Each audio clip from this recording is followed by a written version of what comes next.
Hello friends, ફરી એકવાર learning with Ravi Patel YouTube ચેનલમાં આપ સૌનું હાર્દિક સ્વાગત છે. તો આપણે ધોરણ 10 માં બહુપદીઓ જોતા હતા. તો હવે બહુપદીઓમાં આપણે પહેલા 1 અને 2 લેક્ચર અપલોડ કરેલા છે. એમાં બેઝિક ઇન્ટ્રોડક્શન છે અને હવે એક્ઝામ્પલ 1 જોવાનું છે. ઉદાહરણ 1, બહુપદી px માટે y બરાબર px ના આલેખ છે. પ્રત્યેક આલેખ માટે px ના શૂન્યોની સંખ્યા શોધો. તો આપણને આલેખ આપેલો છે, y બરાબર px નો આલેખ આપેલો છે. એના ઉપરથી આપણે શૂન્યની સંખ્યા શોધવાની છે. આલેખને જોવાનો અને કહેવાનું કે શૂન્યની સંખ્યા શું હશે આ px બહુપદી માટે. બહુપદી આપેલી નથી, આપણને ખાલી આલેખ આપેલો છે. તો જુઓ, y બરાબર px ax + b. ધારો કે કોઈ બહુપદી છે ax + b, એના બરાબર આપણે px લઈએ છીએ. તો આ જે px છે ને એને આપણે y અક્ષ ઉપર લીધેલો છે. px ને આપણે y અક્ષ એટલે કે x ની જુદી જુદી કિંમત માટે જો આ x ની અલગ અલગ કિંમત મૂકશો એટલે આપણને px ની અલગ અલગ કિંમત મળશે. તો x ની અલગ અલગ કિંમત માટે જે px ની કિંમત મળે છે એને આપણે y અક્ષ ઉપર લીધેલો છે. હવે શૂન્ય એટલે શું? તો x ની જુદી જુદી કિંમત માટે જ્યારે આપણે x ની કિંમત મૂકી અને px બરાબર 0 આવે, x ની જે કિંમત માટે px 0 આવે એ કિંમતને આપણે બહુપદીના શૂન્ય કહીએ છીએ. તો સમજજો, હવે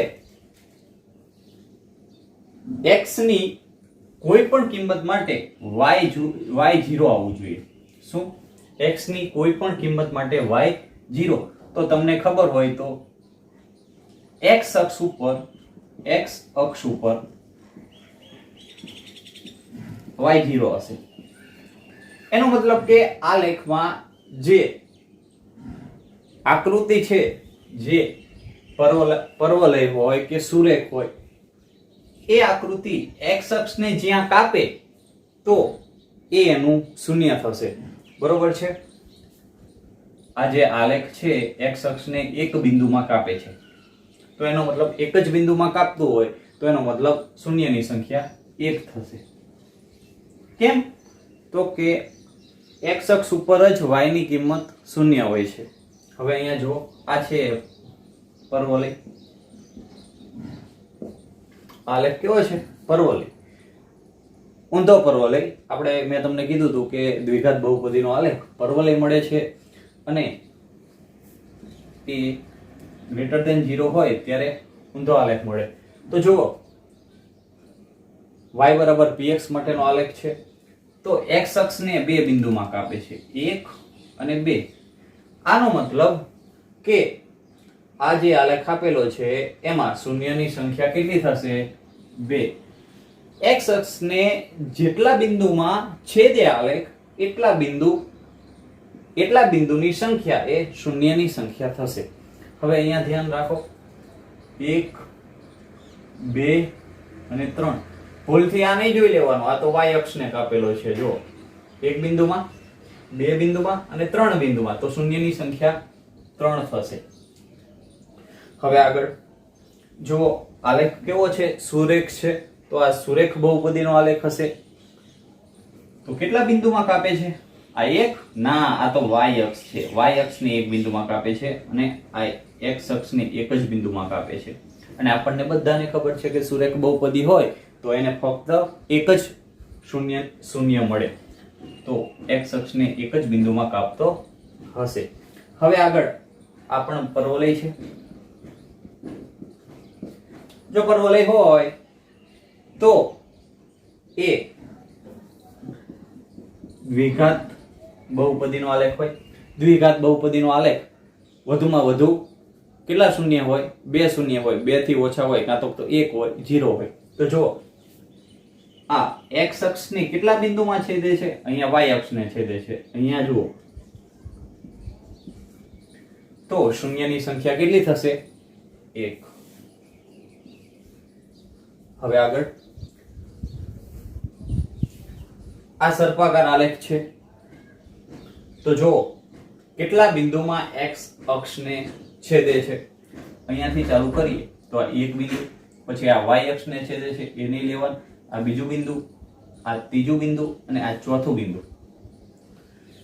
તો 1 2 3 અને 4 બિંદુમાં જો x અક્ષને આલેખ છેદે તો એનો મતલબ શૂન્યની સંખ્યા 4 હશે.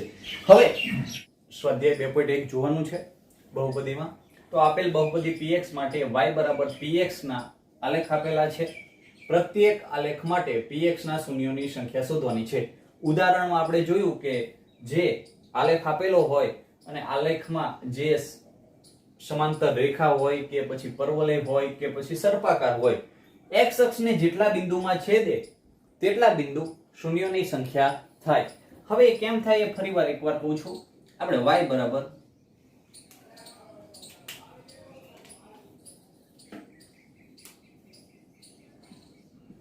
બરાબર આપણે px લીધેલા છે.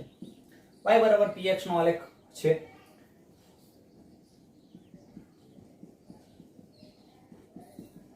ધારો કે px બરાબર આ રીતનું વ્યાપક સમીકરણ છે, દ્વિઘાત સમીકરણનું, દ્વિઘાત બહુપદીનું વ્યાપક સ્વરૂપ છે. તો જુઓ, આપણે x ની અલગ અલગ કિંમત મૂકશું એટલે px મળશે. x ની અલગ અલગ કિંમત મૂકશું અને px મળશે. એના ઉપરથી આપણે આ આલેખ દોરતા હશું. આલેખ દોરશું એટલે y ને આપણે px ઉપર લીધા છે તો x ની અલગ અલગ કિંમત માટે આપણે px મેળવીશું અને આલેખ દોરીશું. તો x ની જે કિંમત માટે px બરાબર 0 આવતું હશે તો આ x ની કિંમત છે એ બહુપદીનું શૂન્ય થાય. શું થાય? બહુપદીનું શૂન્ય થાય. તો px બરાબર આપણે y લીધા છે. y હંમેશા x અક્ષ ઉપર શૂન્ય હોય. px બરાબર y લીધા છે અને y હંમેશા x અક્ષ ઉપર શૂન્ય હોય. એનો મતલબ કે જે ગ્રાફ છે એ x અક્ષને જ્યાં કાપે છે એ આપણા શૂન્યની સંખ્યા થશે. તો જુઓ, આ જે પેલી આકૃતિ છે એમાં x અક્ષને સમાંતર એક રેખા આપેલી છે. x અક્ષને સમાંતર રેખા છે એ જુઓ તો x અક્ષને એકે બિંદુમાં છેદે છે? ના, કેમ કે આ y અક્ષને છેદે છે. આપણે તો શું જોવાનું છે? x અક્ષને કેટલા બિંદુમાં છેદે છે. તો આ તો y અક્ષને છેદે છે, એનો મતલબ કે શૂન્યની સંખ્યા શું થશે? સમાન 0 થશે. કેમ? એકે બિંદુમાં છેદતી નથી. અને આ ગ્રાફ કેવો છે? x અક્ષને સમાંતર. હવે આકૃતિ 2 માં જુઓ તો આકૃતિ 2 માં આપણને આલેખ આપેલો છે એ કેવો છે? સર્પાકાર જેવો આલેખ છે. તો જુઓ, અહીંયાથી સ્ટાર્ટ કરીએ તો અહીંયા y અક્ષને છેદે છે, આગળ જઈને x અક્ષને એક જ બિંદુમાં છેદે છે. એનો મતલબ કે શૂન્યની સંખ્યા 1 થશે. આંખ બંધ કરીને જ્યારે y, ખાસ જોવાનું, y બરાબર px નો આલેખ આપેલો હોય ત્યારે x અક્ષને કેટલા બિંદુમાં છેદે છે એ આપણે જોવાનું. આમાં એકે બિંદુમાં નથી છેદતો એનો મતલબ કે શૂન્યની સંખ્યા 0 છે. આમાં એક બિંદુમાં છેદે છે તો શૂન્યની સંખ્યા 1 થશે. હવે આમાં જુઓ, અહીંયાથી સ્ટાર્ટ કરી તો આ એક બિંદુ, આ y અક્ષને છેદે એ નહીં આવે, આ બીજું બિંદુ x અક્ષને કાપે છે અને આ ત્રીજું બિંદુ. તો 1 2 અને 3 તો શૂન્યની સંખ્યા આંખ બંધ કરીને 3 લખી દેવાના. હવે આગળ આ જે ચોથી આકૃતિ છે એ જુઓ. આ પણ સર્પાકાર હતો. આ છે પરવલય અને પાછો ઉપરના ભાગમાં ખુલે છે. એનો મતલબ કે દ્વિઘાત બહુપદીનો આલેખ છે અને એ 0 કરતા મોટા હશે ત્યારે જ ઉપરના ભાગમાં ખુલતો હશે. એ આપણે ઇન્ટ્રોડક્શનમાં જોઈ લીધું છે. હવે જુઓ, કેટલા બિંદુમાં છેદે છે? 1 અને 2. તો શૂન્યની સંખ્યા 2 આવશે. અને જ્યારે પણ દ્વિઘાત બહુપદીનો આલેખ હોય એ વધુમાં વધુ 2 જ શૂન્ય હોય, 2 થી ઓછા હોઈ શકે છે. હવે એના પછી જુઓ, y બરાબર px નો એક આલેખ આપેલો છે એ પણ જોવાનો છે. આ એક બિંદુ, આ બે બિંદુ, આ 3 બિંદુ અને આ 4 બિંદુ. x અક્ષને કેટલા બિંદુમાં કાપે છે? 1 2 3 અને 4. 4 બિંદુમાં કાપે છે એનો મતલબ કે શૂન્યની સંખ્યા 4 થશે. હવે ખાસ y બરાબર px નો આલેખ હોય ત્યારે જ x અક્ષને કેટલા બિંદુમાં કાપે છે એ જોવાનું. એની જગ્યાએ x બરાબર py બરોબર છે, x બરાબર py નો આલેખ હોય તો શૂન્યની સંખ્યા x અક્ષને કેટલા બિંદુમાં છેદે છે એ જોવાનું નહીં થાય, એ ખાસ ધ્યાન રાખજો. હવે એના પછી આ પણ y બરાબર px નો છે, એક બિંદુ, આ બીજું બિંદુ અને આ ત્રીજું બિંદુ. તો આ જે સર્પાકાર આલેખ છે એ x અક્ષને 3 બિંદુમાં છેદે છે, એનો મતલબ કે શૂન્યની સંખ્યા 3 થાય. હવે એક હું આલેખ દોરું છું x બરાબર py નો. તો py છે એટલે કે y સ્વરૂપે આપણને બહુપદી આપેલી હશે ay નો વર્ગ વત્તા by વત્તા c, બરોબર છે, આ રીતે આપેલી હશે. x બરાબર py નો એક આલેખ દોરું છું હું, બરોબર, સમજાવવા માટે છે આ તમને. y બરાબર px આપે ત્યારે તો આપણે x અક્ષને છેદે એ જોઈ લીધું. હવે x બરાબર py બરાબર a વર્ગ ay નો વર્ગ વત્તા by વત્તા c આપે ત્યારે આવો આલેખ છે. ધારો કે